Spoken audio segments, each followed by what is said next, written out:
Ya, itu kan parameternya ada dua. Jadi kalau kita ambil dari suatu populasi berdistribusi normal, kita ambil contoh acaknya begitu ya, ada X n 1, X2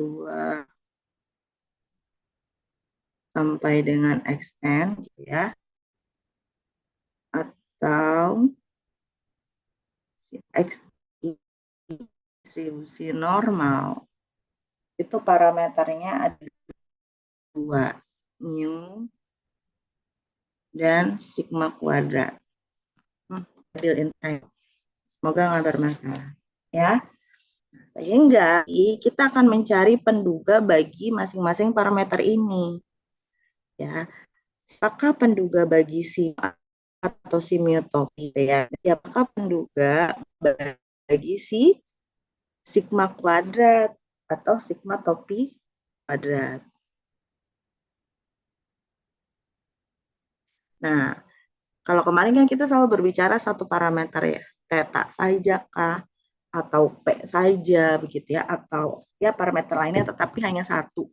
Nah, tidak menutup kemungkinan bahwa nanti fungsi distribusinya akan memiliki lebih dari satu parameter. Nah, di momen juga bisa teman-teman. Kalau fungsi distribusinya ada dua, menggunakan metode momen juga bisa ya. Maximum likelihood juga bisa begitu. Jadi kalau kalian ingat bahwa FKP dari normal itu adalah ya X dengan parameternya mu dan sigma kuadrat adalah 1 per sigma akar 2pi eksponen, saya biasa nulisnya gini ya, dalam kurung min X min per sigma ini kuadrat ya, atau kalau mau bisa jadi 1 per sigma akar 2pi pangkat sama saja begitu ya, min X min mu kuadrat per 2 sigma kuadrat. Sorry, ini yang kuadratnya sigma aja ya.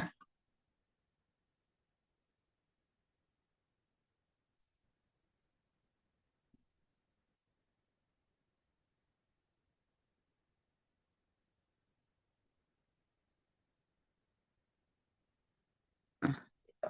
Ya, teman-teman. Oke. Nah, lalu dari sini ya kalian bisa cari fungsi likelihood-nya.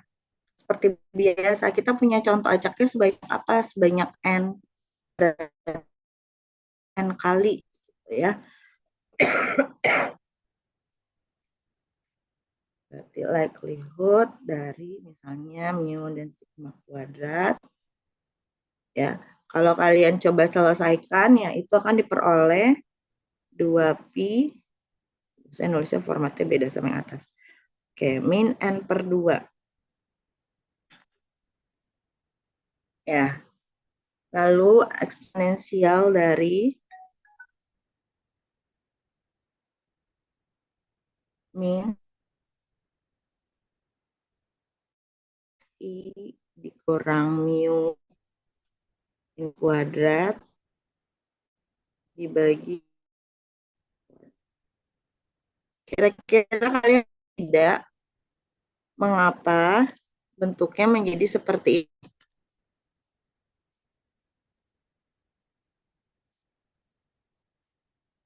Iya, pokoknya Paham? yang seper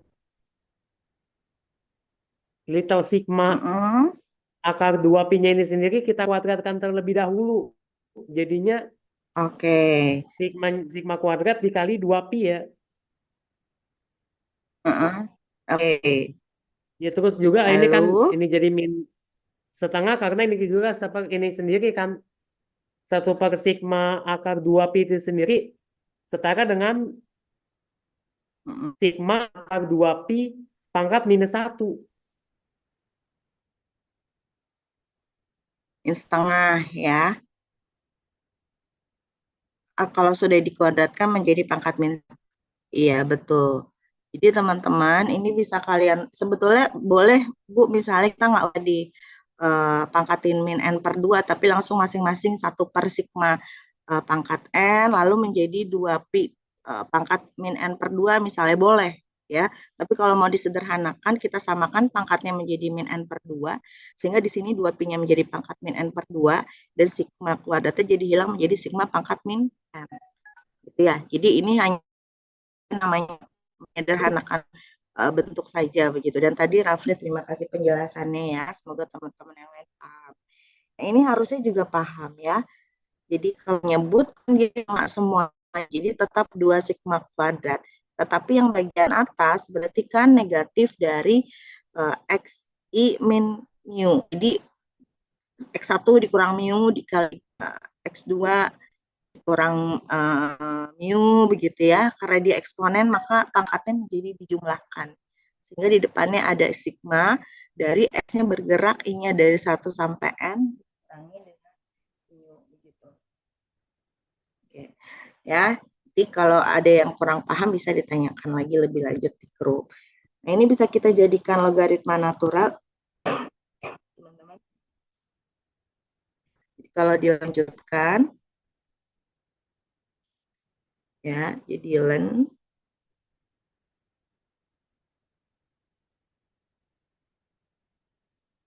jadi min n per 2 dan 2 pi gitu ya. Kemudian dikurangi jadi min n dan sigma kuadrat.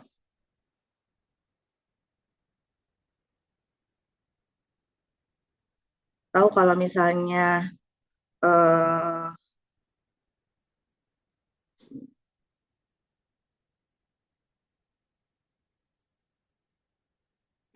ya, atau min n dan sigma kuadrat harusnya.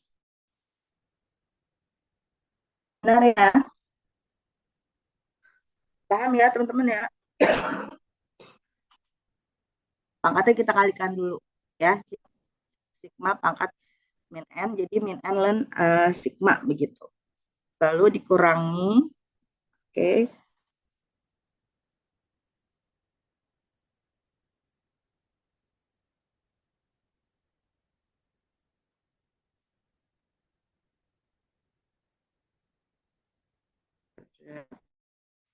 Bagi 2 sigma kuadrat.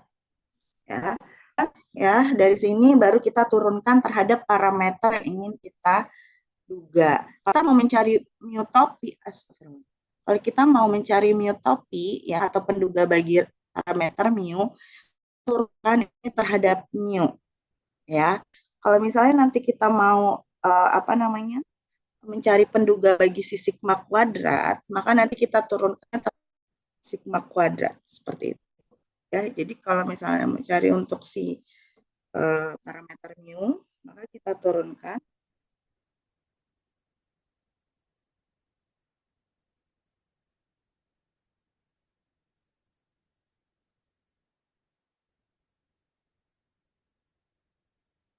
pada mu.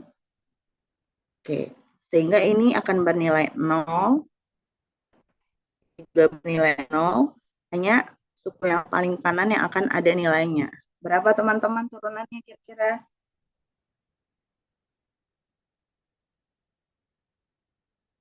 Berarti kan ini min 1 per 2 sigma kuadrat dikali negatif 2, begitu ya. Dikali xi dikurang mu, begitu ya. Lalu ini bisa kita coret. Oke, berarti tersisa 1 per sigma kuadrat, oke, dikali sigma xi dikurangi mu. Ini kita sama dengankan dengan 0, begitu ya. Sehingga yang tersisa adalah bahwa sigma xi dikurang mu itu sama dengan 0. Kita kalikan masing-masing dengan sigmanya. Berarti sigma xi dikurangi sigma mu, di mana i-nya dari 1 sampai dengan n. Berarti jadi apa?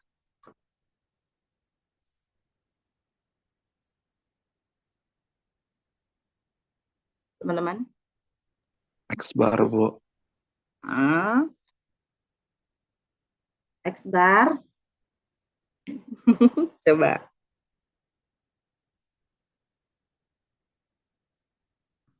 Sigma mu, i-nya dari 1 sampai n.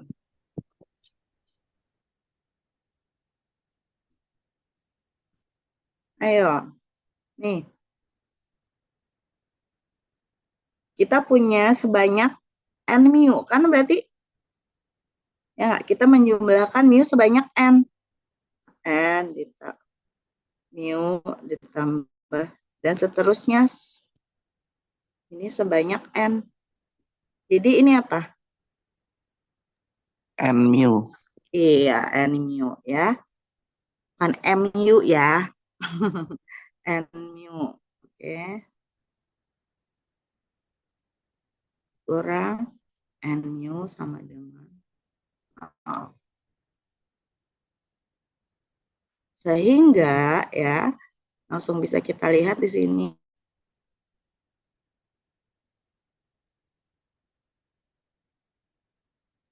Mu-nya adalah sigma xi dibagi dengan n ya. Di sini sama dengan X bar. Jadi si mu topi berdasarkan metode maksimum likelihood itu adalah X bar. Nah, ya. Jadi kalau kita punya distribusi normal, oke, lalu kita ingin mencari penduga rata-ratanya atau ukuran pusat datanya, ya, central tendency-nya, ternyata dia adalah rata-rata. Ya, waktu di Statdas kalian langsung dikasih tahu kalau si mu ini bisa kita duga menggunakan nilai rata-rata. Ya, kalau kalian ingat.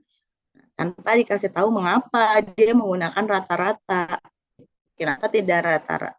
Mengapa tidak fungsi dari rata-rata? Kita lihat bersama bahwa berdasarkan metode pendugaan parameter, penduga bagi mu itu adalah si bar begitu. Nah, bagaimana kalau kita mau menduga si ragamnya? Kita lanjutkan ya dari si len yang di atas tadi, kita turunkan terhadap sigma kuadrat begitu.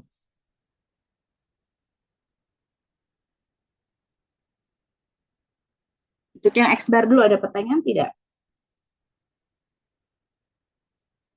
Bisa dipahami ya? Ya. Bisa, Bu. Oke.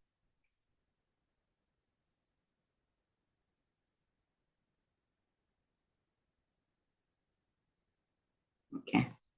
Sekarang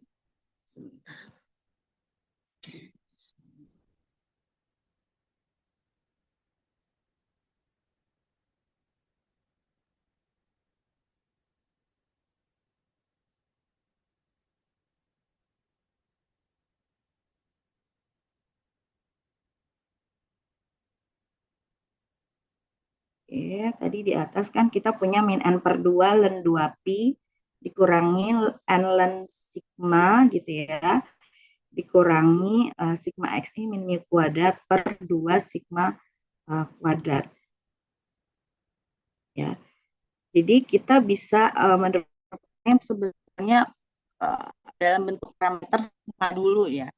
Jadi nanti kita lihat berikutnya sampai R diperoleh sigma kuadrat. Jadi di sini kita bisa turunkannya terhadap sigma dulu, ya, biar mudah.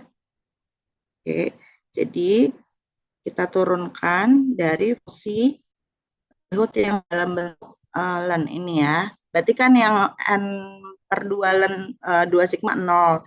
Yang min N ln sigma berarti min N per sigma ya. Kita tulis dulu. Ini kita punyanya di sana pangkat sigmanya 1, berarti min N per sigma begitu. Kemudian untuk yang sisi sebelah kanannya tadi ya, min sigma XI dikurang mu kuadrat dibagi 2 sigma kuadrat, berarti dikurangi setengah dikali negatif 2 lagi, begitu ya. Lalu sigma I-nya dari 1 sampai N, XI min mu kuadrat. Nah, pangkatnya adalah sigma pangkat 3 ya, karena kan kita menurunkannya terhadap sigma, teman-teman. Sehingga ini kalau kita selesaikan ya, kita sama dengan kan, oke, ini kan jadi kita bisa coret ya, jadi tersisa hanya min N per sigma, oke, ditambah ini dari 1 sampai N, XI kurangi mu pangkat 2 dibagi sigma pangkat 3. Oops.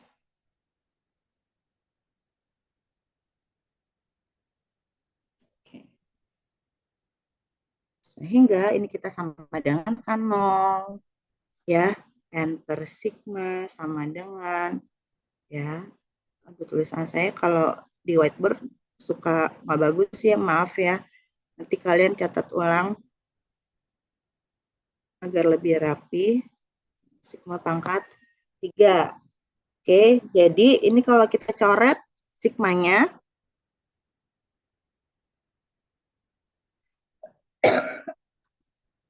N sigma kuadrat sama dengan ya,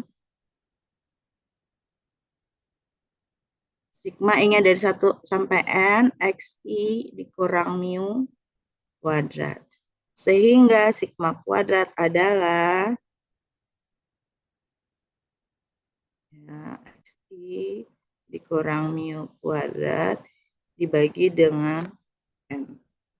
Oke, karena tadi kita tahu bahwa si mu ini topinya itu adalah si X bar, maka kita bisa substitusikan. Sehingga ya, berdasarkan metode maximum likelihood estimation itu adalah sigma XI dikurangi X bar kuadrat dibagi dengan N. Ini adalah penduga ragam bagi distribusi normal, teman-teman. Ya, kalau kalian go to di start desk, kalian given aja gitu kan rumusnya apa yang diberikan kalau untuk mencari ragam itu adalah sigma XI dikurang X bar kuadrat dibagi dengan N. Kalau kalian mau mencari simpangan punya, itu tinggal kalian akarkan saja, begitu ya. Jadi bisa akar dari 1 per N dikali sigma XI dikurangi X bar pangkat 2. Gitu. Oke, tadi semuanya. Ya, Bu. Ya, Bu. Oke. Jadi kalian jadi tahu bahwa untuk satu parameter dalam suatu fungsi distribusi cari penduganya berdasarkan metode maksimum likelihood. Tetapi kalau kedua parameter juga bisa gitu ya. Sama distribusi yang lain yang punya 2 parameter, kita nanti parameter yang ingin diduganya gitu. Nah, oke. Ada juga kalanya teman-teman, ini kan kita masih bisa turunkan terhadap parameter juga ya. Ada nanti kalian bisa ketemu kasus bahwa ternyata minimal dari sini lah ya. Nah, dari bentuk logaritma naturalnya ini, ya, setelah diturunkan, gitu, kita tidak dapat mencari penduganya. Ya, contohnya apa? Misalnya dari diagram dari fungsi uniform, ya, Ingat ya, fungsi distribusi uniform. Yang penting ya.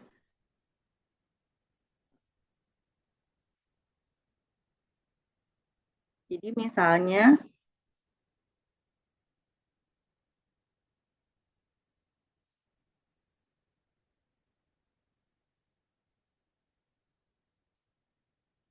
ya.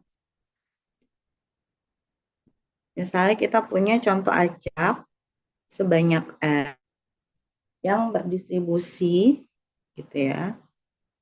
XI berdistribusi uniform atau seragam gitu dengan parameternya 0 sampai dengan theta. Ya, kita diminta untuk mencari penduga MLE bagi si theta. Nah, kalian ingat FKP-nya apa kalau uniform?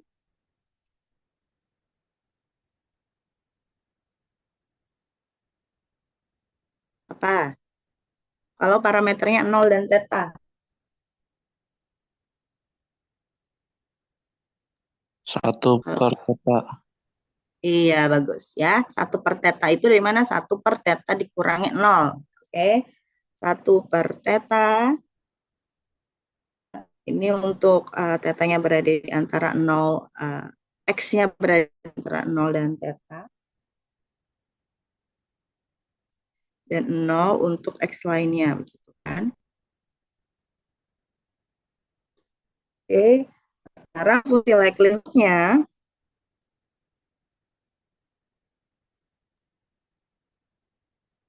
berarti apa?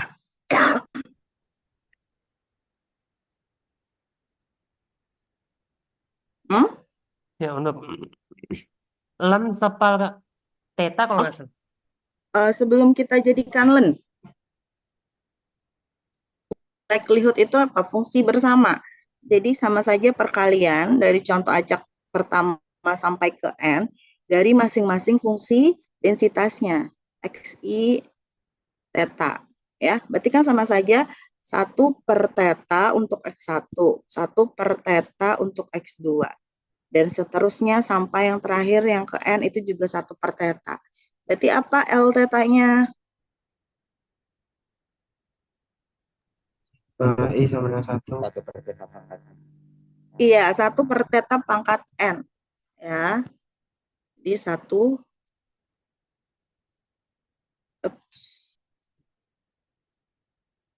per theta pangkat ya.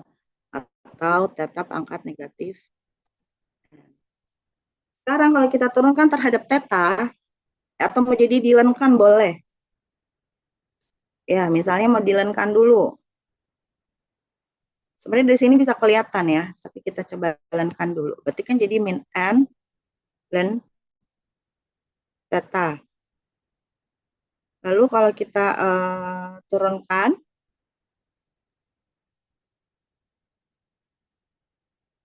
terhadap theta, min N per theta.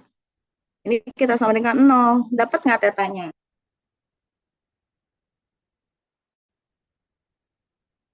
Nggak dapat ya. Jadi kalau bentuknya nggak closed forms, itu kita kesulitan gitu ya untuk memperoleh nilai tetanya. Caranya bagaimana? Ya, kita bisa menggunakan metode grafik. Jadi coba gambarkan bentuk dari si apa namanya turunannya. Kita kira-kira fungsinya itu monoton naik kah atau monoton turun kah? Gitu ya. Jadi dari turunan pertamanya. Nih kita lihat kira-kira turunan pertamanya lebih kecil atau lebih besar dari 0, teman-teman.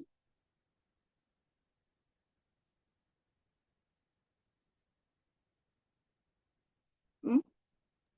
Lebih kecil, Bu. Iya, lebih kecil dari 0. Jadi dia akan menunjukkan monoton turun begitu ya. Jadi kalau digambar tuh kira-kira gini. Nanti kalian bisa coba buktikan dengan mungkin software yang lain gitu ya. Jadi kalau kita punya garis bilangan ini sebetulnya dari negatif tahingga sampai tahingga gitu ya. Jadi nanti kalau digambar dia turunannya fungsinya begini. Nah ini adalah fungsi likelihood-nya, L theta-nya. Lihat, ketika kita lihat gambarnya, dia maksimum itu di sini.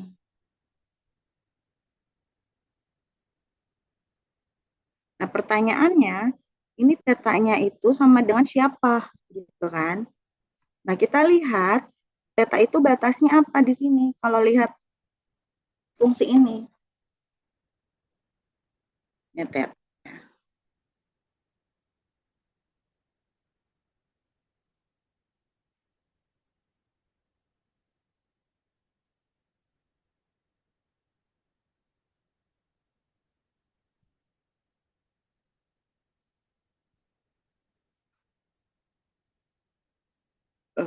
Gitu. Teta itu lebih besar sama dengan X ya, teman-teman ya. Lebih besar sama dengan X. Jadi T itu mulainya setelah X. Teta itu mulainya setelah X. Berarti yang menjadi titik di sini itu siapa?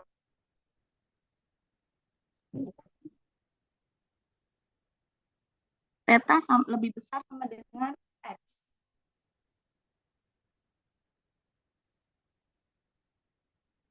X, Bu. Apa? X saja.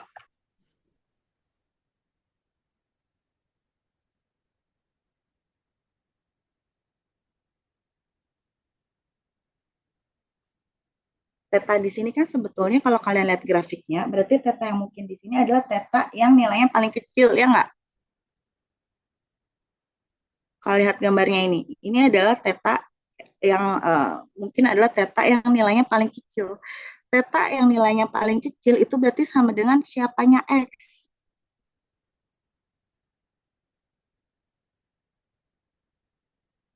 Teta lebih besar sama dengan X, teman-teman.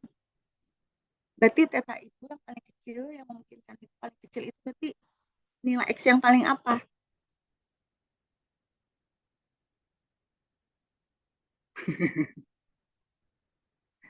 Nilai X yang paling besar. Teta yang mungkin di sini adalah teta yang paling kecil, teta yang baru kita mulai. Sedangkan dia itu mulainya adalah lebih besar sama dengan X. Berarti kalau kita buat di sini X-nya itu ya, ini X yang paling ujung nih, ya. Baru kita dapatkan nilai tetanya. Sehingga tetanya itu adalah nilai X yang paling maksimum. Ya, atau maksimum dari si XI. Ya, nah seperti ini. Begitu. Ada nggak misalnya contoh lainnya? Ada, nanti kita lihat lagi ya. Jadi kalau misalnya uh, bentuknya nanti kalian tidak bisa dicari, turunkan lah minimal ya, tidak bisa diturunkan atau misalnya tidak bisa ditentukan nilai parameternya begitu. Maka coba metode grafik ini ya. Jadi akan terlihat jelas nanti dia posisi tetanya itu ada di mana. Nah, ini apa namanya? Sekilas aja begitu ya bagaimana sebetulnya salah satu masalah yang bisa muncul di dalam likelihood estimation itu adalah ketika fungsinya itu tidak berbentuk closed forms gitu ya. Atau ya seperti ini ya, hasil turunannya tidak bisa kita cari nilai penduga parameternya begitu.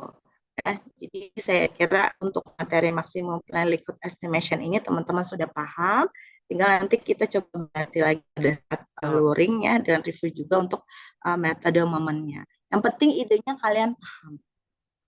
Ya, idenya teman-teman paham prosedurnya bahwa kalau misalnya kita punya suatu fungsi distribusi peluang dari guru likelihood-nya, kalau kalian mengalami kesulitan dalam menyederhanakan fungsi likelihood, ya, maka coba uraikan dulu satu persatu untuk X-nya.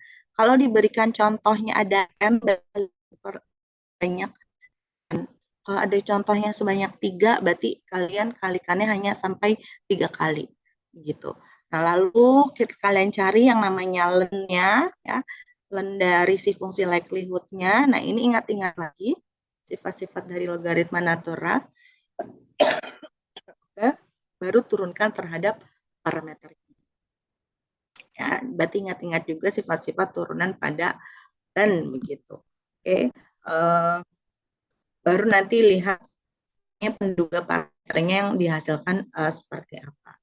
Ya mungkin akan unik, misalnya kita coba ambil satu kasus, nanti kita coba selesaikan berdasarkan metode momen, hasilnya bagaimana, likelihood bagaimana. Memungkinkan hasil yang berbeda, sangat mungkin. Nah, pertanyaan berikutnya, berarti untuk menentukan penduga yang terbaik itu bagaimana ya Bu? Gitu kan? Apakah di sini si X bar itu sudah bisa kita katakan penduga yang paling baik, atau jangan-jangan X bar ini belum termasuk ke dalam penduga yang bagus gitu atau yang baik gitu ya. Sama halnya juga dengan sigma kuadrat. Apakah dia sudah termasuk disebut sebagai penduga yang terbaik gitu, atau tidak? Nah, itulah materi yang akan kita pelajari pada hari ini, teman-teman. Bagaimana kita akan mencari atau mengetahui penduga yang kita peroleh ini, baik berdasarkan metode momen atau berdasarkan metode likelihood, itu merupakan penduga yang terbaik. Ya, kalau dalam statistika penduga yang terbaik itu disebut sebagai penduga tak bias terbaik. Ya, penduga tak bias terbaik atau istilah yang lebih spesifik lagi itu disebut UMVUE.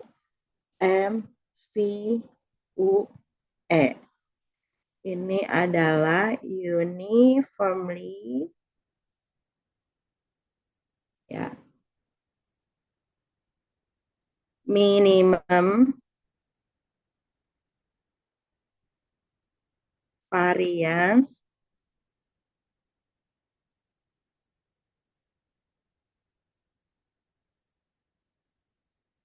UMVU. Ini unbiased estimator.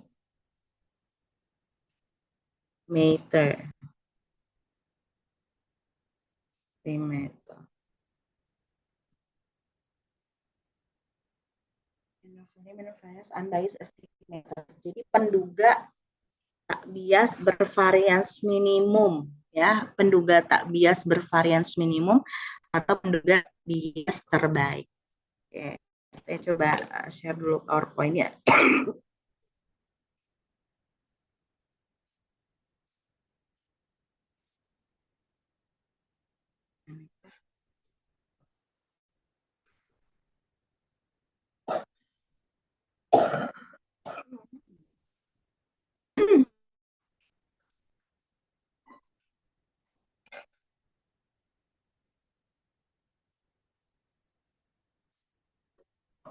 Muncul teman-teman PPT-nya?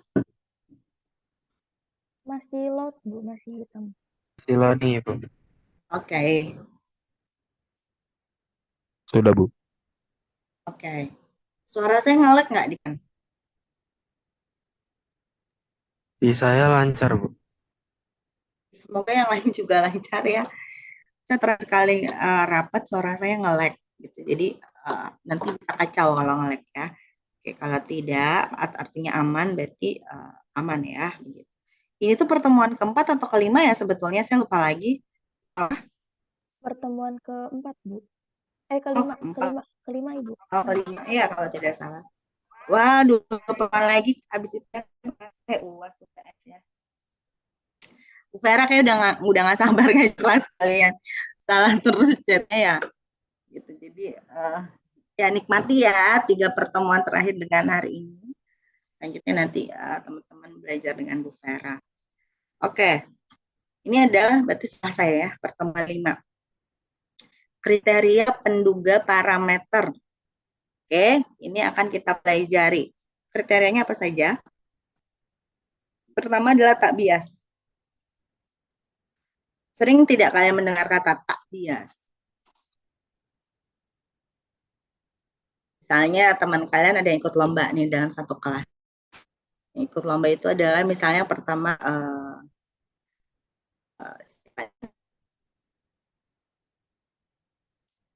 misalnya Arik sama Gilang misalnya. Lalu mereka ikut lomba poster misalnya. Lalu kalian diminta untuk menilai atau memilih gitu ya, memberikan vote pada Gilang maupun Arik gitu, memilih dokter yang paling favorit. Mungkin dari kalian ada yang menilainya secara objektif. Oh iya lebih bagus yang Gilang gitu ya misalnya. Ya, tapi mungkin ada dari kalian yang memilihnya itu tidak secara objektif, tetapi secara subjektif. Misalnya karena kasihan gitu ya, atau karena hubungan kedekatan, saya lebih sama Arik, saya pilihnya Arik aja. Saya pilih Arik karena Arik lebih sering traktir saya dan Gilang.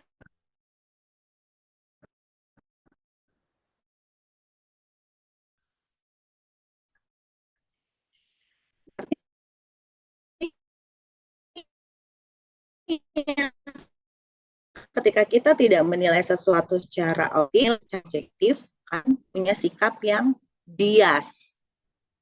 Ya, karena punya sikap yang bias. Karena posternya itu berdasarkan emosi, ya, bukan berdasarkan kita harus. Ketika sesuatu yang dihan, ya, yaitu kalian meles semuanya secara objektif, maka sifat atau sikap kalian itu adalah tak bias. Ya, jadi yang bersifat positif di sini bias atau tak bias, teman-teman? Tak bias, Bu. Tak bias. Ya, jadi kalau kita belajar materi ini, saya selalu mencoba menganalogikannya ke dalam kehidupan kita sehari-hari, biar teman-teman paham. Secara definisi tak bias itu apa? Misalnya kita punya parameternya itu adalah tau theta, teman-teman. Kenapa tidak theta saja? Karena bisa jadi parameternya fungsi dari theta. Di sini fungsi tau. Bisa theta kuadrat, bisa theta pangkat 3, dan lain sebagainya. Intinya parameternya adalah tau theta. Dan kita punya penduga dari tau theta itu adalah T. Ya, si penduga bagi si tau theta ini disimbolkan sebagai T. Nah, si T ini dikatakan sebagai penduga tak bias bagi si tau theta jika ekspektasi dari penduganya ini itu sama dengan parameter yang sebenarnya. Makanya ekspektasi ya dari kita yang menilai itu adalah memang seharusnya apa sebenarnya. Jadi ekspektasi dari suatu statistik atau penduga parameter sama dengan parameter yang sebenarnya, di mana tetanya adalah elemen dari omega. Selainnya ini, kalau dia tidak sama dengan, mau lebih kecil, mau lebih besar, atau tidak sama dengan, maka si penduga T ini, atau si T ini disebut penduga yang bias. Ya, yang bias bagi si tau theta. Jadi yang kita harapkan bahwa nilai ekspektasinya sama dengan parameter yang sebenarnya. Ya, jadi kalau misalnya parameternya adalah mu, tadi penduganya adalah si X bar, maka kita akan berharap bahwa ekspektasi dari X bar itu sama dengan mu. Ya, ketika itu terjadi, maka si X bar merupakan penduga yang tak bias bagi si mu. Teman-teman perlu ingat bahwa tak bias ini adalah pintu pertama. Ya, pintu pertama bagi suatu penduga parameter atau statistik itu disebut sebagai penduga tak bias terbaik atau penduga tak bias bervarians minimum atau penduga yang UMVUE tadi. Karena ini adalah pintu pertama yang disebutkan tak bias. Sekarang kita lihat.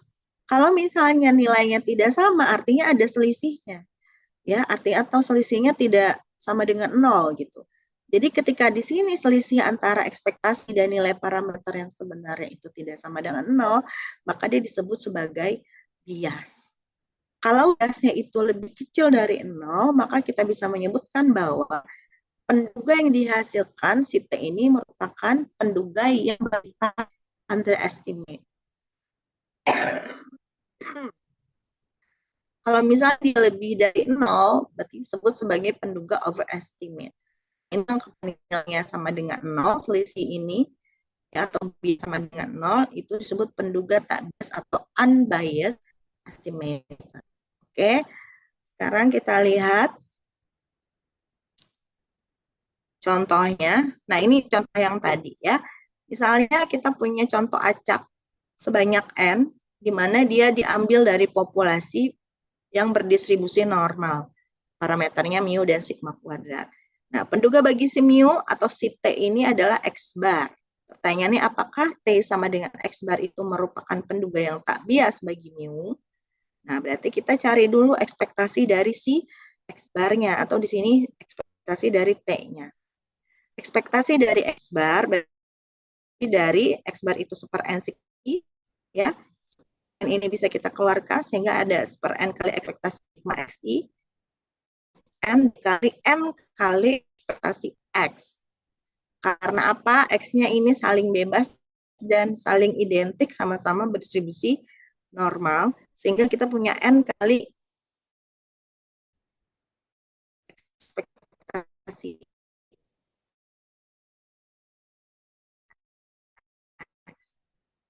Ya, ini kita coretnya, sehingga ekspektasi X-nya adalah sama dengan mu. Sekarang kita coba cari nilai biasnya. Tadi bias itu adalah ekspektasi dari statistiknya atau penduga parameternya dikurang dengan mu atau parameter yang sebenarnya, ya. Berarti ekspektasi dari itu ini si mu, ya. Mu dikurang mu sama dengan 0 karena nilai bias angka X bar merupakan penduga tak bias bagi mu. Mudah?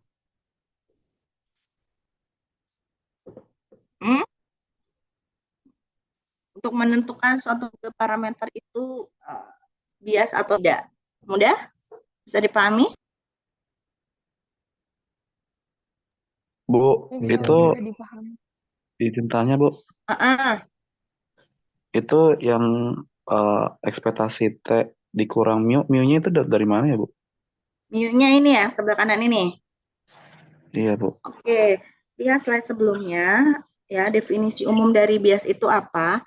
Bias dari suatu penduga parameter itu apa? Ekspektasi penduga parameter tersebut dikurangi dengan tau theta. Tau theta ini apa? Tau theta ini adalah parameter yang sebenarnya. Kenapa di sini ya adalah mu? Karena tau tetanya apa? Mu. Ya. Jadi pertanyaannya adalah apakah X bar merupakan penduga yang tak bias? Berarti apakah X bar ini berbias terhadap mu gitu kan? Sehingga di sini tau tetanya adalah si mu. Begitu. Dipahami? Betul. Jadi kembali lagi ke definisinya di sini. Makanya saya bilang tau theta ini apa saja ya. Nanti intinya adalah tau theta adalah parameter yang sebenarnya. Jadi kalau kita gambaran apa ini papan dart ya. Titik target ini yang di tengah teman-teman. Itu adalah parameternya. Jadi itu adalah tau tetanya. Ya. Kalau kita punya anak panah itu adalah si T gitu ya. Ketika dia tepat jatuh di atas titik target, maka tidak ada selisih antara titik jatuhnya si panah dengan si titik targetnya. Sehingga biasanya 0. Ya. Tapi kalau misalnya nanti kita lemparkan panah itu, lalu dia jatuh di sini, ya, dia jatuhnya di sini, maka ini ada jarak di antara titik target dengan si anak panahnya. Artinya ada jarak antara parameter yang sebenarnya dengan si statistiknya. Nah, jarak inilah yang disebut sebagai bias. Gitu. Jadi cara lain kalian memahami bisa menggunakan si ilustrasi ini. Begitu ya. Ingat penduganya dikurangi dengan parameternya. Gitu. Oke. Lanjut. Nah, ini kriteria pertama. Bisa melihat apakah suatu penduga parameter yang dihasilkan itu sudah baik atau belum. Nah, ukuran lainnya ya yang bisa kita lihat apakah tuh penduga itu sudah baik atau belum adalah dari nilai MSE-nya. Ya, MSE-nya error. Kalau dalam istilah bahasa Indonesianya adalah kuadrat tengah galat atau T. Kalau kalian nanti tugas akhir sebentar.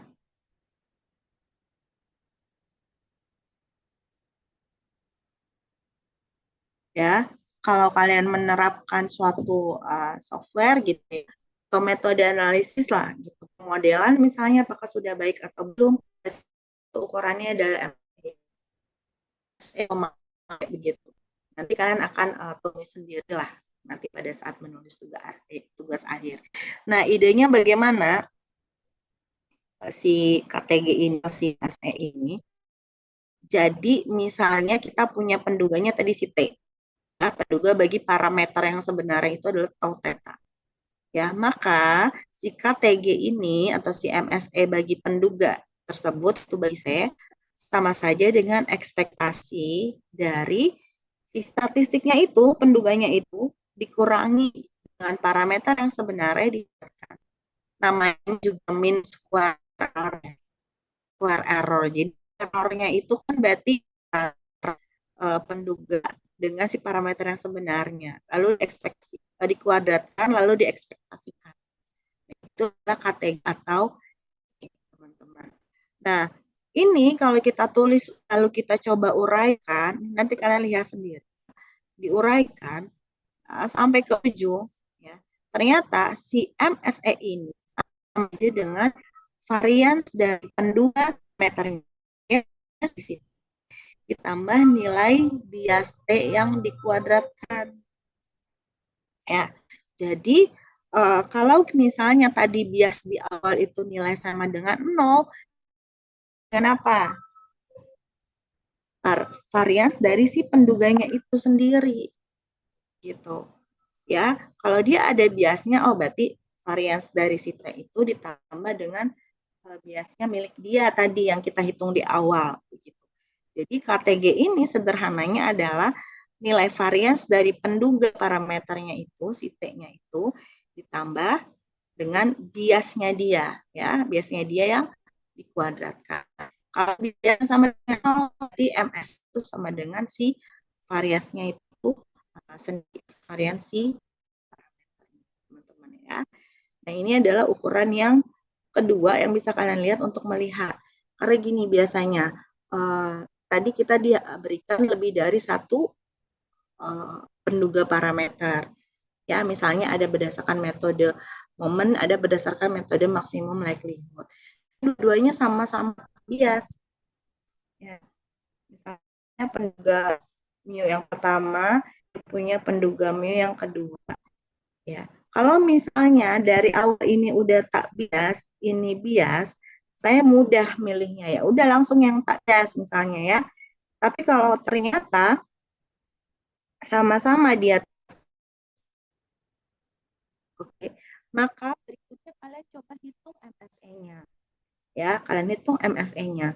Kalau misal MSE-nya ini yang pertama itu lebih besar, ya, misalnya lebih besar, yang MSE kedua adalah lebih kecil, yang mana?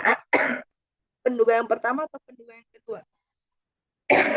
Karena mungkin Galat ini yang paling kecil ya, Yang mana berarti, Rafli? MSE 2. Iya, yang kedua. Jadi kalian pilih penduga parameternya adalah yang kedua. Pintu pertamanya sudah dibuka sama dia, ya, yaitu adalah sama-sama tak bias. Baru step berikutnya adalah si MSE, atau misalnya mau cari variansnya, ya, karena di sini kan biasnya ini udah pasti 0 kalau dia sama-sama tak bias, ya. Berarti selanjutnya adalah SE, yang mana MSE ini juga sebetulnya sama dengan variansnya dia juga kalau dia memang tak bias. Berarti sama saja yang ini varians lebih kecil, ya, atau lebih minimum dibandingkan penduga yang pertama. Paham ya teman-teman? Jadi dalam mencari penduga harus hati.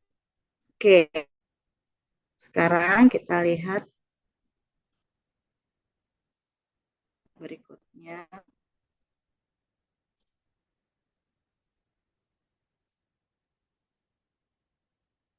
Nah, ketika menempuh si tak bias itu, dan ketika nanti kita bisa lihat bahwa ternyata dia variansnya minimum, maka kita mendapatkan yang namanya penduga tak bias terbaik.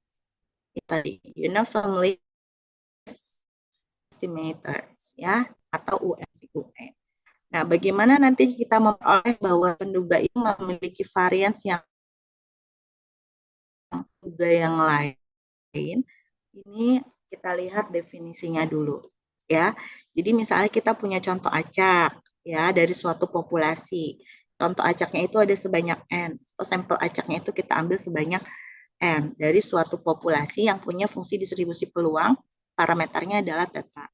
Kita punya yang namanya tadi theta, T terus ya, itu penduganya tadi kita selalu misalkan T terus. Misalnya di sini kita punya T bintang. T bintang itu siapa? T bintang itu adalah penduga tak bias yang terbaik bagi si tau theta, atau penduga tak bias terbaik bagi si parameter yang sebenarnya. Jadi di antara T yang tadi kita peroleh, itu kita ada T bintang, ya, yaitu yang paling baik penduganya. Dia disebut penduga tak bias terbaik kalau apa?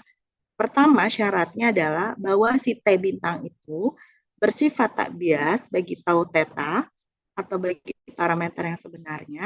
Dan yang kedua adalah untuk semua penduga tak bias T, ingat ya, untuk semua penduga tak bias T, ya, dia memiliki varians yang paling kecil itu di antara varians dari si penduga yang lainnya. Gitu. Jadi kalau misalnya tadi dalam suatu populasi, lalu kita duga, ya, kita berdasarkan metode moment, likelihood, kita peroleh nilai penduga yang pertama, ternyata diuji dia adalah tak bias atau dicek tadi dia tak bias, lalu dia juga punya varians, ya. Kita sampel yang kedua, berarti kita dapat penduga yang kedua, yaitu si T2. Setelah dicek dia tak bias juga, dan dia punya nilai varians juga, pasti punya nilai varians. Dan seterusnya teman-teman sampai yang ketiga, nih sorry typo ya, yang ketiga, dia tak bias juga, dapat varians, nilai variansnya juga. Maka dari ketiga ini kita harus pilih satu yang memiliki varians paling kecil. Ingat, lihat bahwa ini diambil dibandingkan dengan penduga bias T lain.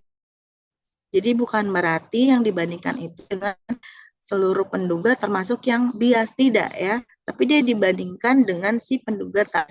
Jadi ingat selalu pertama itu harus tak bias, ya, harus tak bias, nggak langsung lihat variasi yang paling minimum, tidak, tapi harus dibandingkan penduga tak bias yang lainnya.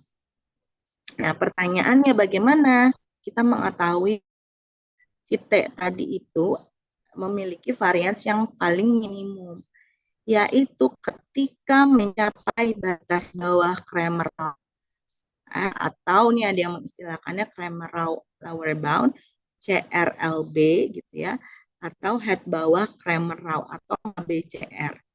Jadi kalau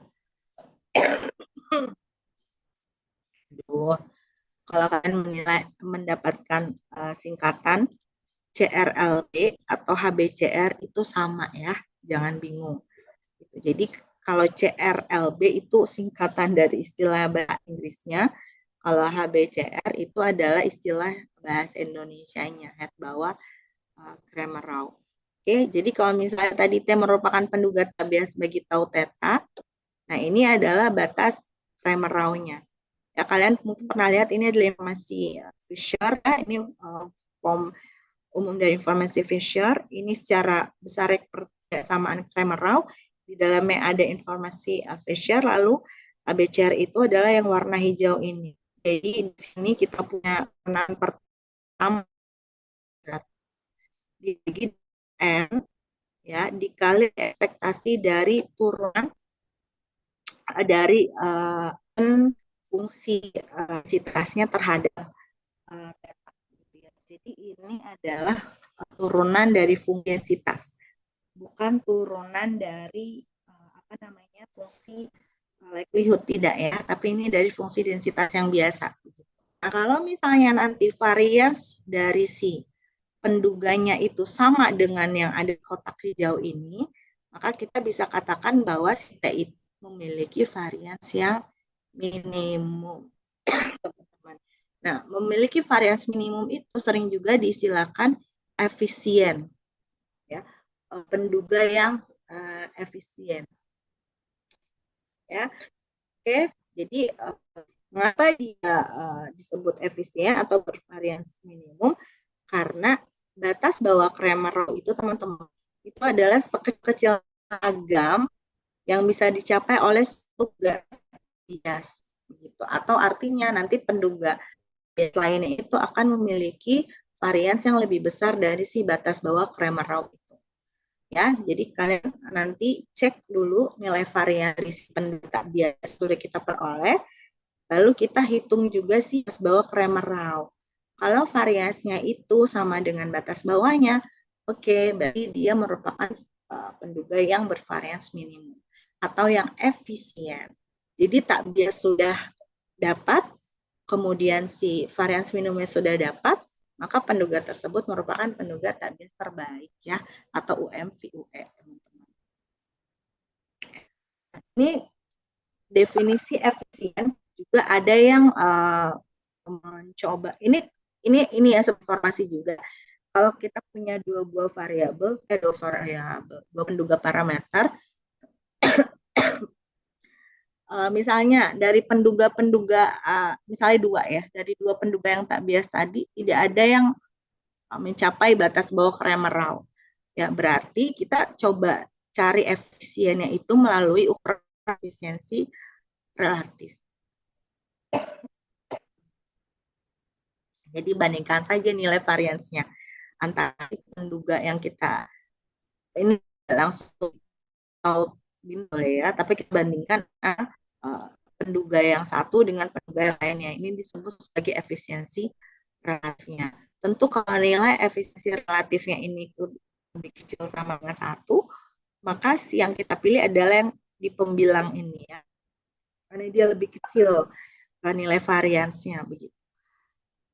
Oke, nah itu sebagai cara lain kalau kita tidak mempunyai atau hasilnya tidak mencapai batas Cramer-Raw. Ada satu lagi ya sifat dari penduga yang akan lebih baik kalau ini terjadi gitu ya teman-teman. Itu adalah konsisten. Konsisten itu apa?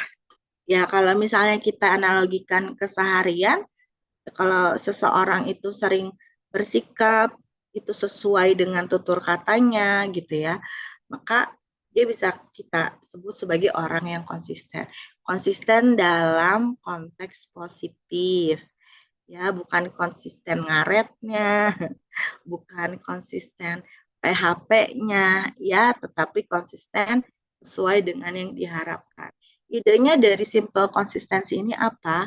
Ya, jadi ketika tadi kita peroleh sampelnya, penduganya teman-teman si T, ketika sampelnya itu kita tambah terus-menerus, maka si T ini lama-lama akan sama nilainya dengan si parameter yang sebenarnya.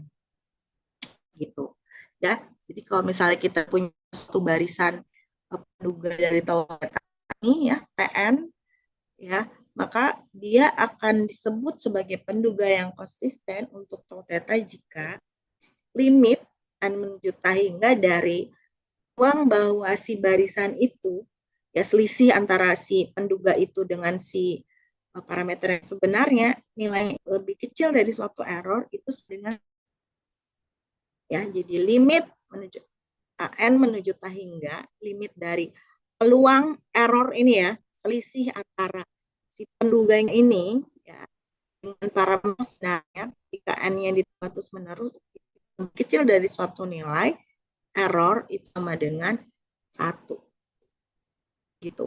Jadi kalau ini terjadi, kita bisa mengatakan tadi konvergen ke tau theta secara probabilistik atau secara stokastik. Maka di sini disebutkan TN ya, kemudian konvergen secara probabilistik terhadap si parameternya.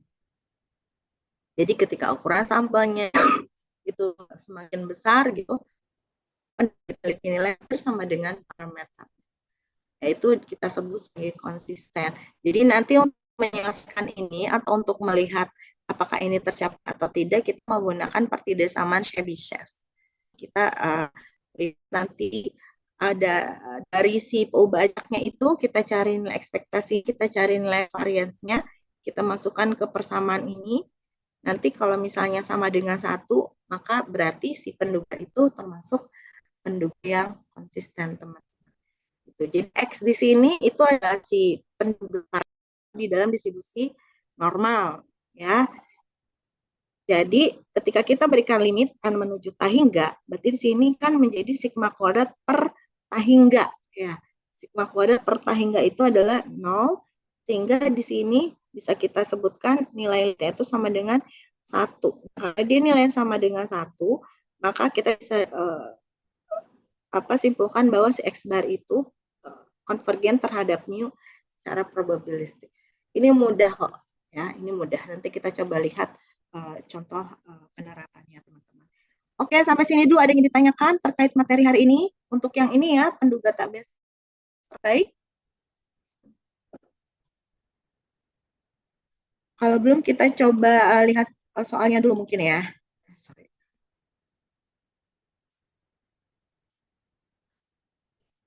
Saya izin ambil minum dulu ya teman-teman ya.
Ternyata masih di mute.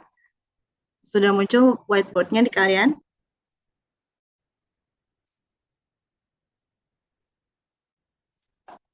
Halo? Sudah, Bu. Ya.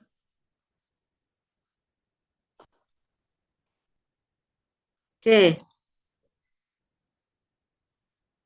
Jadi misalnya kita punya contoh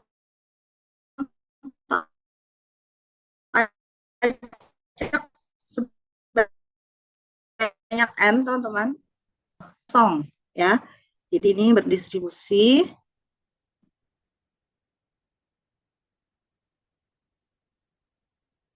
kosong dengan parameternya lambda ya, dan rata-ratanya juga lambda gitu ya. Jadi ekspektasi dari si peubah acaknya ini adalah lambda. Oke. Ingat ekspektasi itu adalah rata-rata teman-teman ya, nilai harapan, nilai tengah gitu. Nah, kita punya 3 soal di sini. Buktikan yang pertama adalah bahwa si X bar itu adalah penduga yang tak bias.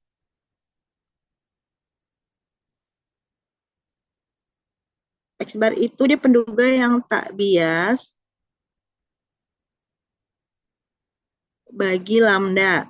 Ya, lalu soal yang kedua adalah X bar itu penduga yang konsisten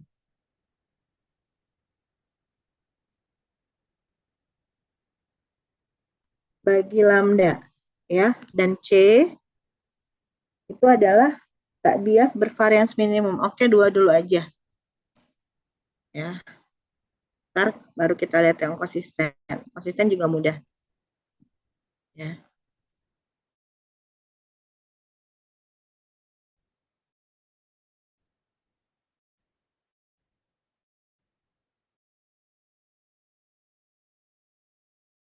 Dia merupakan bervarians minimum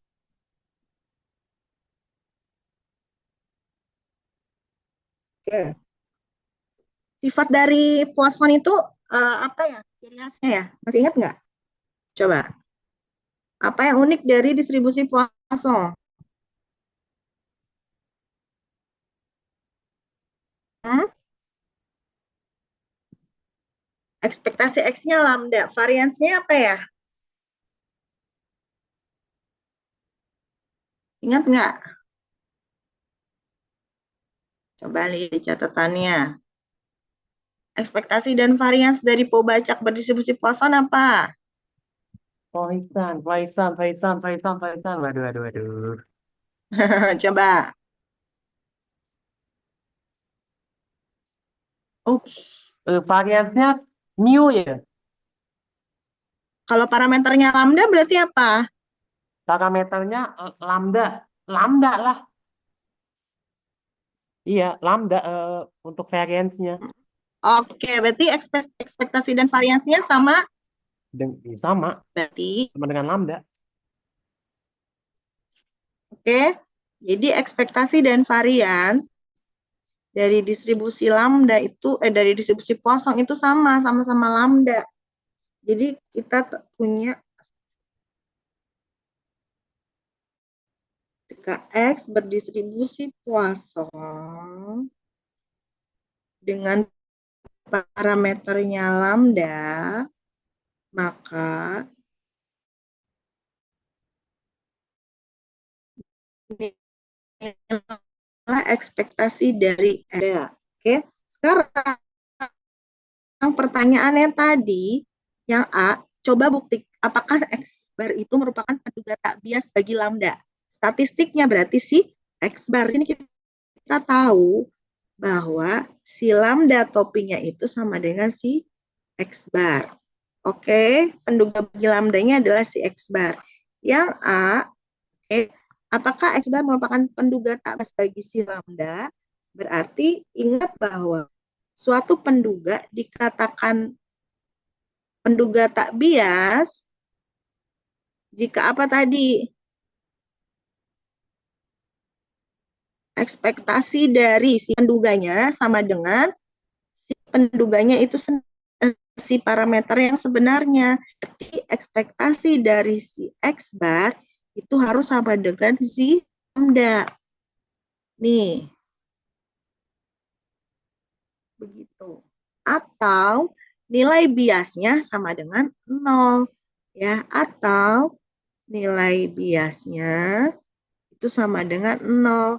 Artinya ekspektasi dari X bar dikurangi lambda itu harus sama dengan 0. Makanya ini disebut penduga yang tak bias. Sekarang ekspektasi X barnya kita belum ada.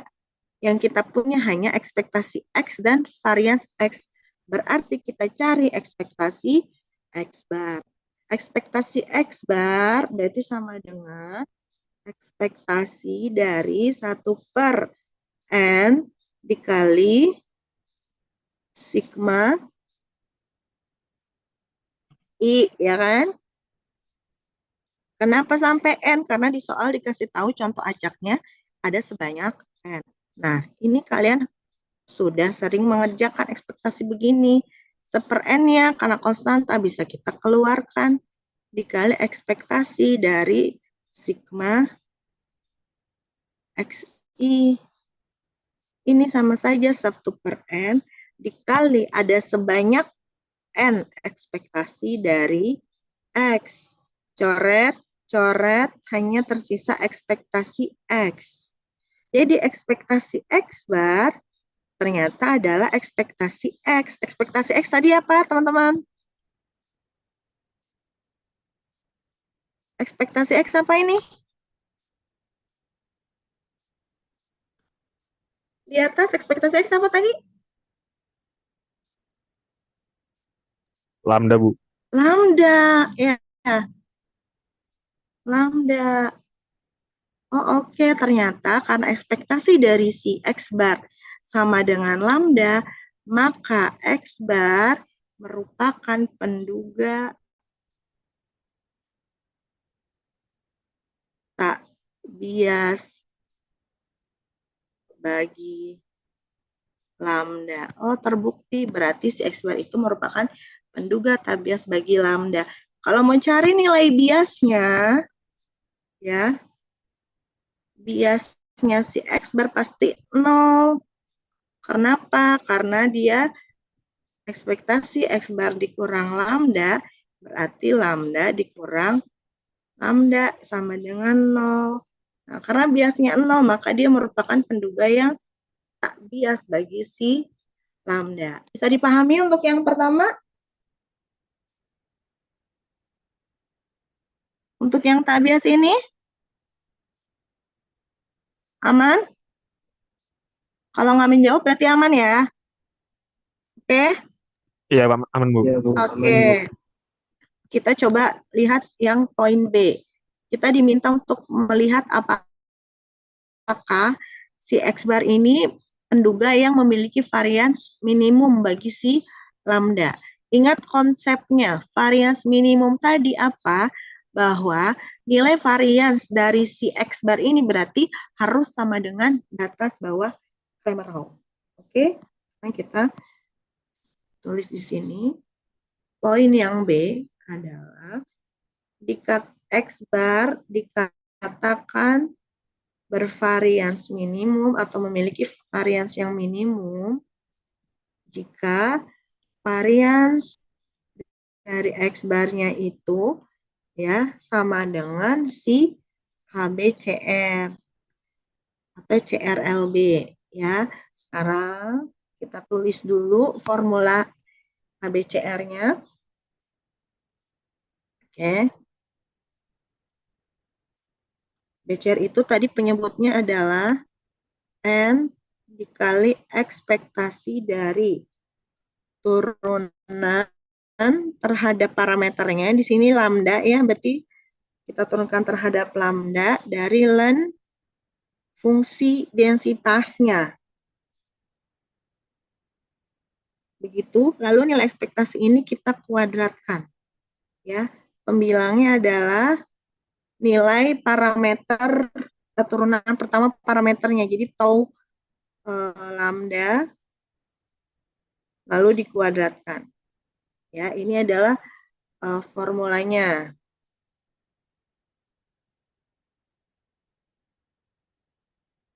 Kita akan coba satu per satu. Oke. Di sini tau lambdanya itu adalah lambda ya.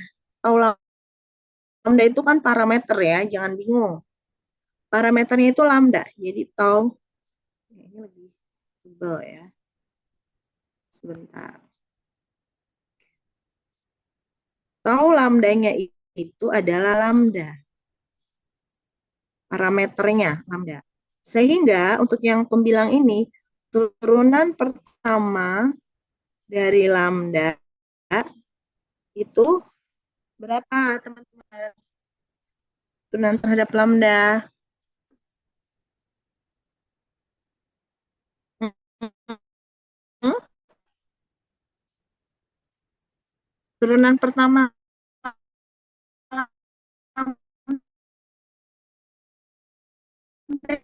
terhadap lambda. Hah? Berapa? Lambda turunkan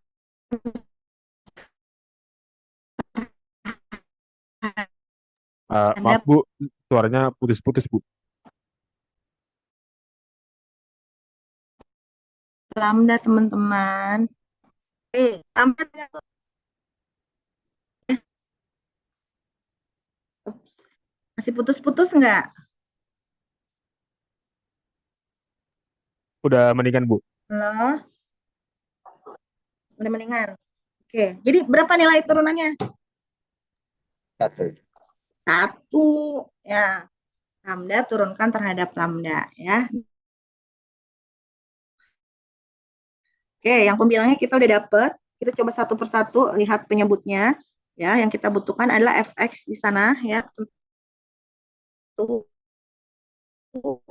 berarti fx dengan parameter lambda, ingat-ingat kosong itu bentuknya adalah e pangkat min lambda dikali lambda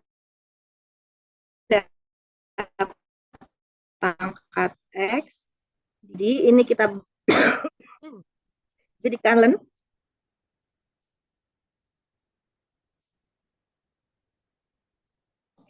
Oke, ada yang mau coba jadi len apa ini?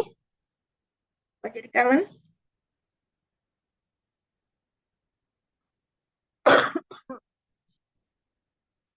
Berarti kan gini, len e pangkat min lambda ditambah len lambda pangkat x. Itu kan dikurangi dengan len x faktorial.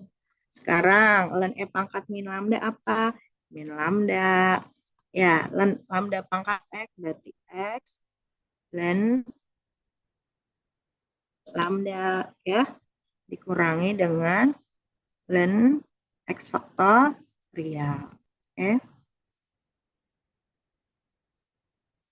Sekarang lennya udah dapat, kita turunkan ya. Kita turunkan terhadap lambdanya. Biar kelihatan. Berarti len dari fx-nya dengan parameter lambda kita turunkan terhadap lambda. Jadi berapa hasilnya teman-teman?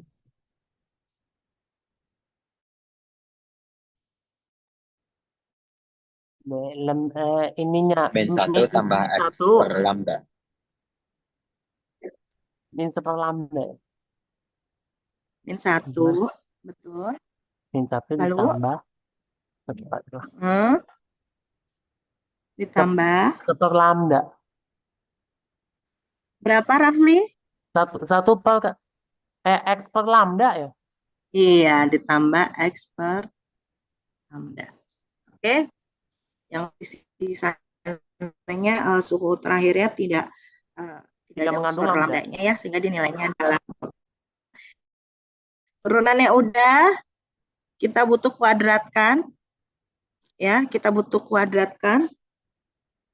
Jadi baru nanti dicari nilai ekspektasinya. Jadi ini bukan ekspektasi ini lalu dikuadratkan gitu ya teman-teman, tetapi ini kuadratkan dulu baru kita ekspektasikan. Jadi kalau dikuadratkan, salah. Saya harus hati-hati sekali kalau buka whiteboard, suka ngehang. Oke. Nah, jadi kalau kita cari kuadratnya,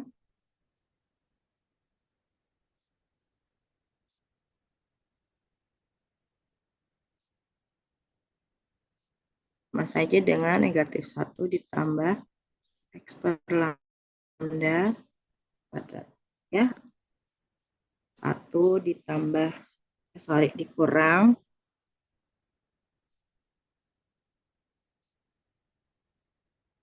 2X per lambda ditambah X kuadrat per lambda kuadrat.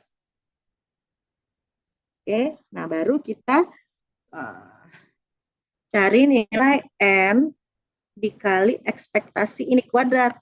Ya, berarti N dikali ekspektasi 1 dikurang 2X per lambda ditambah X kuadrat dibagi lambda kuadrat, teman-teman. Berarti sama saja gimana coba? N dikali ekspektasi 1 ya, dikurangi ekspektasi dari 2X per lambda. Kalau ekspektasi X-nya harus besar ya.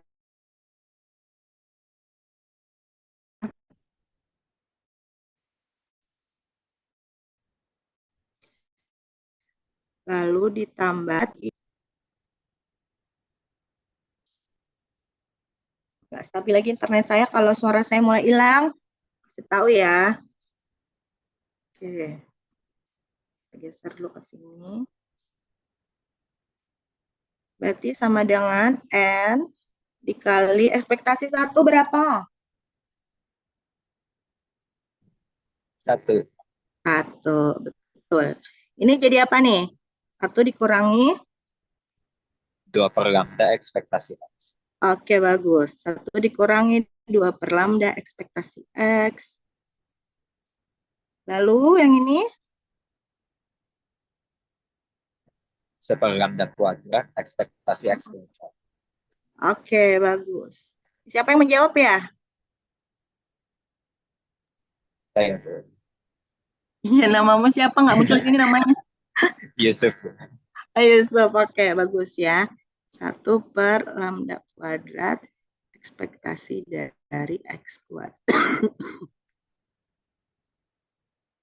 Oke. Sekarang ekspektasi X-nya itu kita punya ya, si lambda. Oke, tapi kita nggak punya ekspektasi X kuadrat. Ya, jadi kita belum punya ekspektasi kuadrat. Ada yang punya ide cara cari ekspektasi kuadrat ya?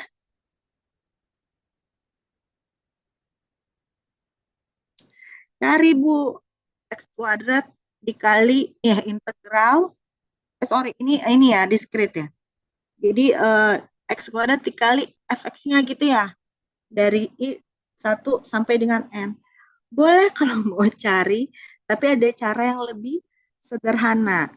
Ingat bahwa apa? Coba kira-kira saya mau mengarah kemana? Untuk mendapatkan si ekspektasi X kuadratnya. Warna biru lah ya. Ingat. Rumus varians X itu apa ya? Ekspektasi X kuadrat dikurangi ekspektasi X dikuadratkan. Berarti kita bisa dapat nih ekspektasi X kuadratnya. Ekspektasi X kuadrat itu sama dengan varians dari X ditambah ekspektasi X yang dikuadratkan. Sekarang varians X-nya tadi berapa? Lambda kan? Lalu ekspektasi X-nya juga lambda.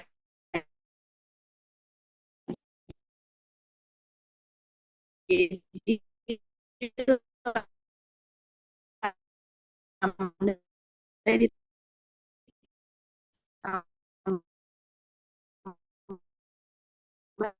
lambda kuadrat ya atas. Kita lanjutkan di sini ya. Lanjut bintang ini. Oke, berarti tadi yang N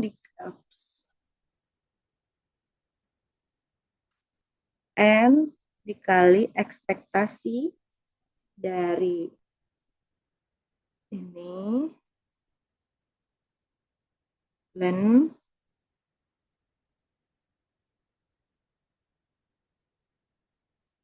ya, sama saja dengan tadi kan saya tulis lagi ya, N dikali 1 dikurang 2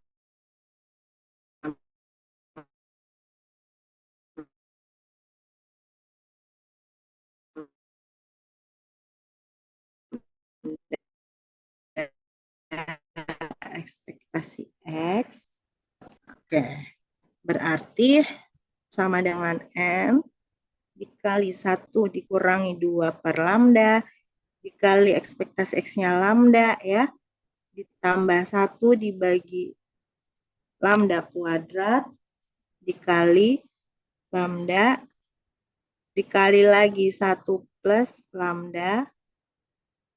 Nah, oke. Sekarang kita sederhanakan lagi. Ya. Ini jadi N dikali, ini coret, 1 dikurangi 2 menjadi min 1, ditambah, ini coba kita kalikan masing-masing, ya berarti jadi 1 per lambda, tambah 1 ya.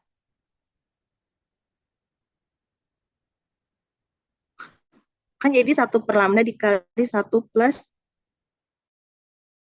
lambda nih.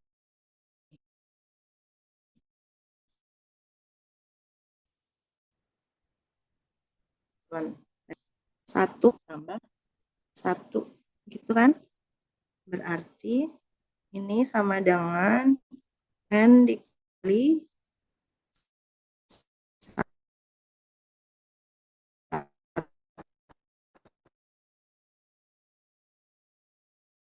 1 per lambda dengan oke.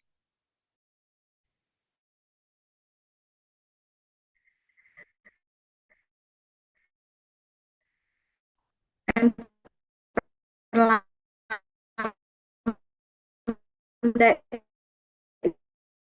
itu untuk bagian D.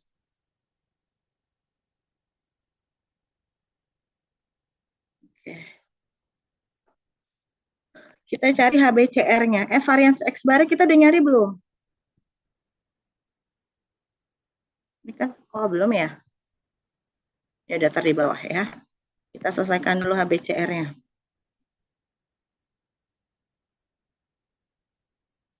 HBCR-nya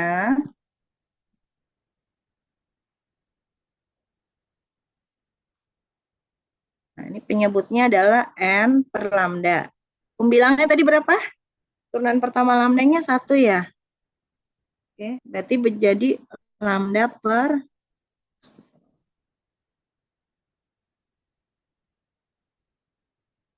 lambda per N. Oke.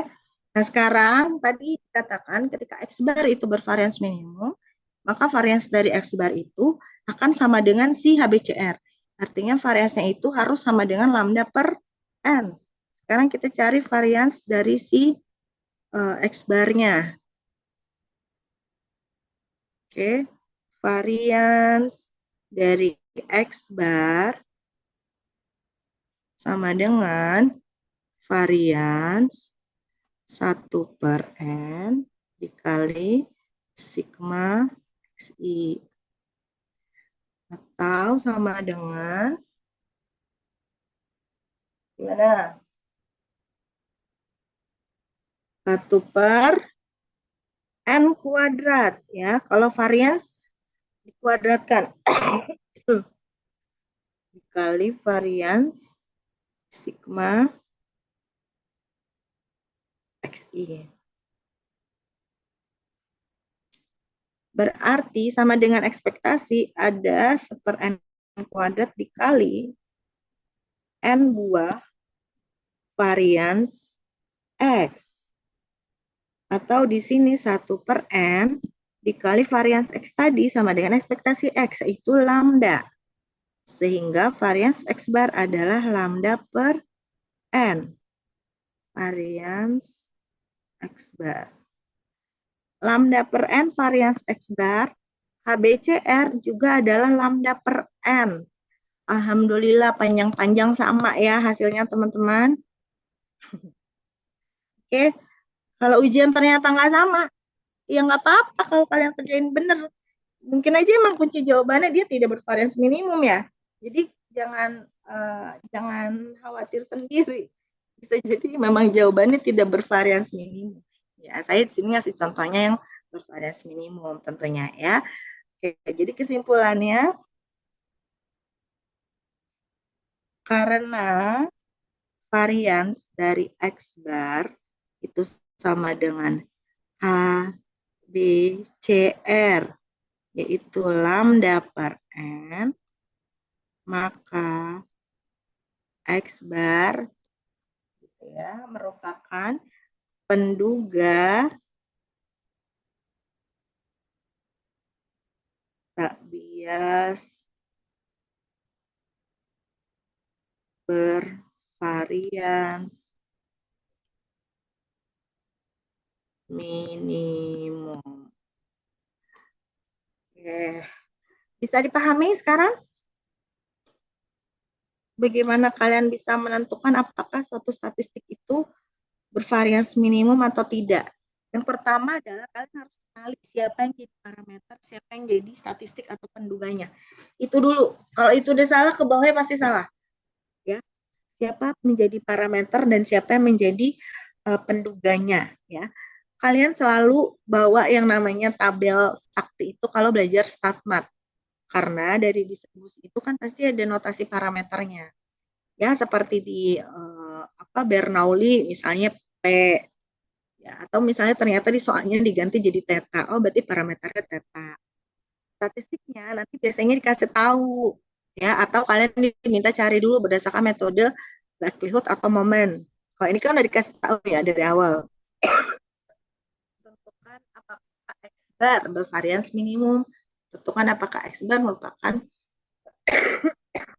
tak bias gitu. Ya. Atau bisa saja nanti saya modifikasi. Coba cari dulu penduga si lambda berdasarkan metode likelihood. Ya, kalau sudah, coba cek dia merupakan penduga tak bias nggak, bervarians minimum nggak. Nah, ini caranya ya. Jadi kalau tak bias seperti tadi di atas, kalau bervarians minimum seperti ini.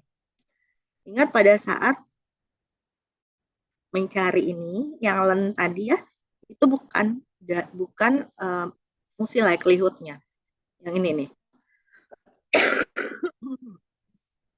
Tapi dia merupakan fungsi densitasnya atau fungsi peluangnya. Ya, yang dari bacak tunggal. Oke, takutnya kalian karena ada lennya lalu nanti diturunkan, jadi kalian ingatnya adalah likelihood. Tidak ya, di sini yang dari fungsi asalnya, awalnya. Oke, mungkin kita tambahkan satu soal lagi untuk yang apakah si X bar ini merupakan penduga yang konsisten gitu ya. Tadi masih ada waktu sedikit lagi.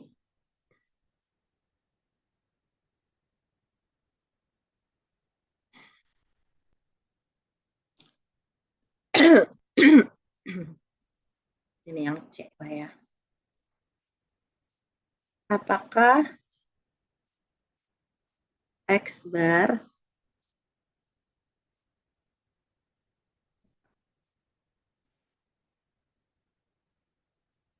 penduga yang konsisten bagilah. Oke, ingat pertidesaman Chebyshev tadi, maka kita tulis dulu peluang dari nilai mutlak si statistiknya X bar dikurangi parameternya yaitu si lambda kurang dari epsilon gitu ya, itu lebih besar sama dengan 1 gede banget satunya. 1 dikurangi varians atau ragam dari statistiknya atau penduganya itu si X bar dibagi dengan epsilon kuadrat. Oke. Tadi varians X bar kita udah tahu ya, lambda per N. Maka sekarang kita cari nilai limitnya. Limit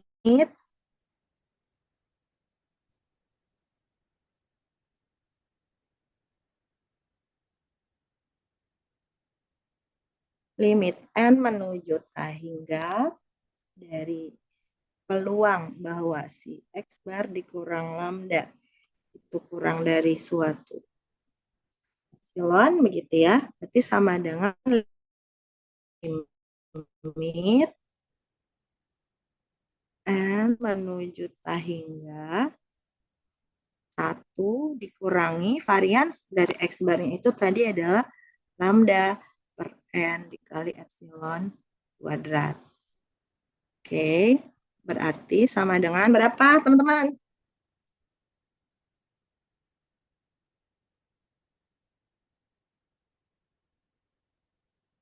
1 dikurangi, ini lambda dibagi ta hingga 0.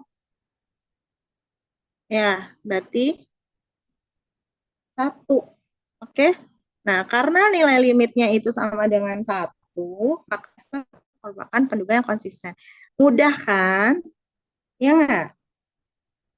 Saya suka merendah untuk bilang bahwa iya itu mudah, Bu. Gitu loh.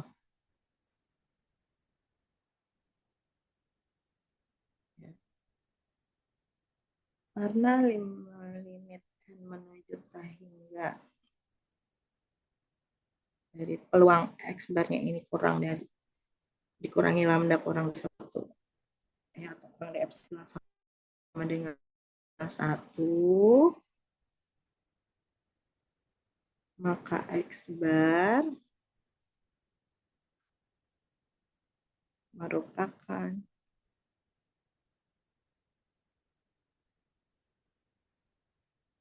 penduga yang konsisten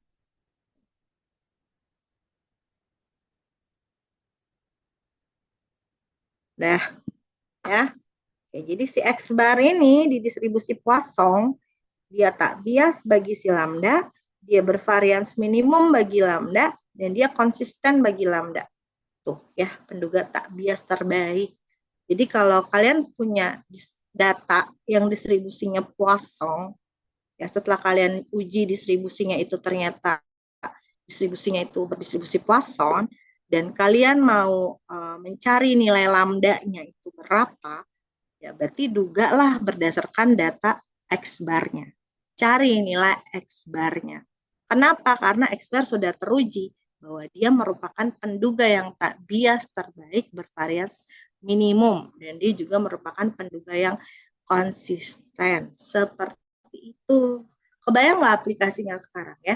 Mungkin kalau kalian di software ya, itu kalian langsung aja keluar lambdanya berapa ya. Dan kalau kalian cek ternyata metode pendugaannya defaultnya biasanya di software itu menggunakan maximum likelihood estimation ya, MLE.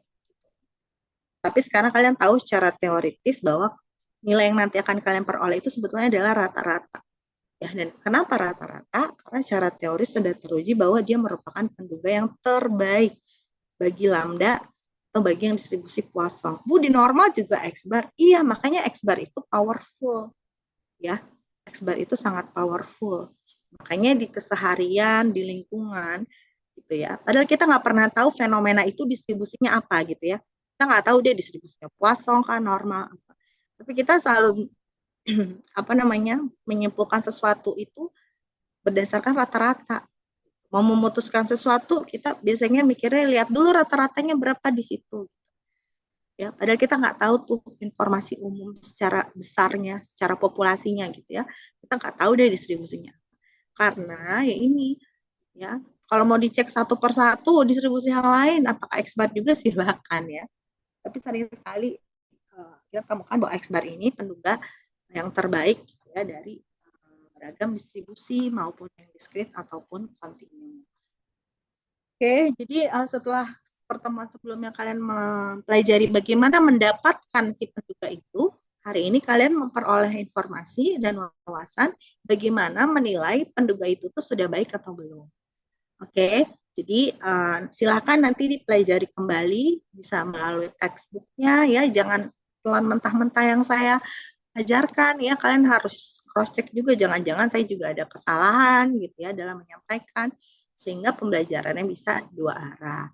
Nah, tidak ada tugas di hari ini ya, sehingga nanti pertemuan minggu depan kita coba perbanyak latihan untuk materi ini di kelas. Saya harapkan kita bisa luring ya, walaupun jadwalnya mungkin daring. Karena saya luring sepertinya baru 1 kali dengan kelas kalian. Ya, semoga minggu depan kita bisa luring untuk membahas soal-soal terkait kriteria penduga tak bias terbaik ya, Aura ya. Untuk minggu online ya Bu, cuma kalau emang mau offline biasanya ruangan kosongnya itu di hari Selasa siang Bu. Kalau Senin pagi, kalau selain kelas kita ada yang menggunakan kelas siapa? Untuk hari Senin jadwal kelas matematika A itu padat Bu dari pagi sampai terakhir start mat ini, Bu. Jadi Oh Senin iya, benar-benar full. kan kita Jamnya. jadwalnya memang, oke, kita kan jadwalnya memang hari Senin ya. Iya nggak sih, jadwal kita sebenarnya hari apa ya? Iya, sebenarnya Senin, Bu. Senin siang. Senin siang kan? Iya. Nah, maksud saya tetap di Senin siang, tapi kita nanti lihat Senin siang itu kelas kita itu ada yang pakai atau tidak.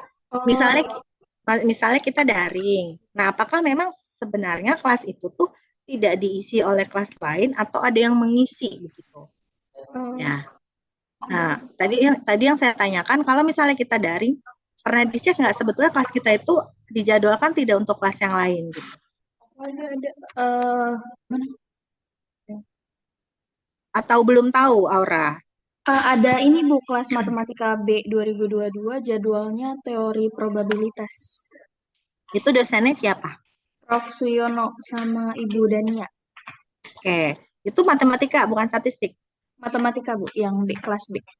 Oke, berarti nanti coba tanyakan sebelum hari H-nya, misalnya hari Minggu ya. Misalnya hari Minggu, apakah ruangan tersebut akan digunakan untuk offline atau jangan-jangan mereka daring. Gitu ya. Kalau misalnya ternyata mereka daring, kita bisa gunakan ruangan itu. Gitu. Jadi mungkin hari Jumat bahkan udah dicek, udah ada yang booking belum ruangan itu. Saya bisa bantunya menghubungi dosen yang bersangkutan. Ya, misal pun tidak di ruangan kita yang seharusnya, tapi ada ruangan lain. Nah, nanti saya bisa konfirmasi ke dosen tersebut. Aura, jadi solusinya hari Jumat, nanti tolong tanyakan dulu ke kelas B, apakah Senin itu akan luring atau daring. Ya, kalau memang kemungkinannya luring, nanti saya bantu ruangan lain yang ada, itu saya tanya dosennya satu-satu mau luring atau daring hari Senin itu. Gitu mungkin Aura ya? Oke, baik, Bu. Nanti saya coba Nah, follow up ke kelas 11. jadi teman-teman bisa dari sekarang persiapkan, minggu depan insya Allah kita kuliah luring. Doakan semoga saya juga semakin sehat ya, jadi semakin fit lagi untuk menjalani hari-hari lah begitu. Dan kalian juga semoga selalu dalam kondisi yang sehat walafiat. Oke, nah itu adalah kayak diskusi kita hari ini ya. Kalau ada hal-hal yang ingin didiskusikan kembali, silakan sampaikan.